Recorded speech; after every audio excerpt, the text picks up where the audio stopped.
And I think that's the sign of someone who actually wants to create a solution, or someone who just is angry about the problem and dislikes what they see, and they're letting their anger lead. And frankly, that's always a problem because it doesn't cause solutions too. It just makes the other side polarize. You know, if I go on the street and I yell at you to get a job, does it really make you want to get a job, or does it make you think I'm an a-hole, right? Like, it doesn't actually promote change anyway. Right. Well, here's a good example, and I see these things up all the time where, here's this guy flying a sign and look at him getting into this nice car. Now, back up, slow down. I don't know how many times that I met homeless people where they lost their place to live. The last thing that they have to hold on to is that car that they are still making payments on before their life crashed. And the only way that you're going to be able to get yourself back into a place is if you keep that credit score up. So what are you going to do? You're going to do everything you can to keep making those payments on that car. You know what I mean? And so you can't judge a book by its cover, Yeah. and especially when it comes to homelessness, because everybody experiences homelessness in such a unique way. Yeah.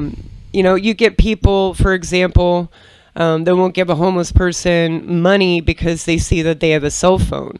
The first thing that you need to get when you're on the street is a phone. You got to find work. You got to make sure that you have a way to call people, stay safe, so on and so forth. Right. Why would that exclude somebody from your empathy? I think we look at homelessness as a moral issue when it's not a moral issue at all. It's the same way we look at drug addiction. We look at people who have, a medical condition, and if we looked at them as if they had a medical condition, think about diabetes. If we saw somebody passing out, going in diabetic shock, sure, maybe they gave themselves diabetes, but are we going to be like, oh, well, they need to sit there in diabetic shock for a while so they can remember this and not go through that again? We don't treat people like that way, but except for addicts, because we chalk it up to morality. I think you're right. It's not, a lot of the time it's not a moral issue, but I think we make it a moral issue because it removes self-responsibility. I think if I can look at someone who's homeless and then they pull out like an iPhone or something, and then my mind will just, not necessarily my mind, but I am guilty of this. I think a lot of people are, and that's what we have to check within ourselves, is that happens and you just instantly, your mind goes to, oh, okay, they're just clearly just faking it. They don't want to get a job.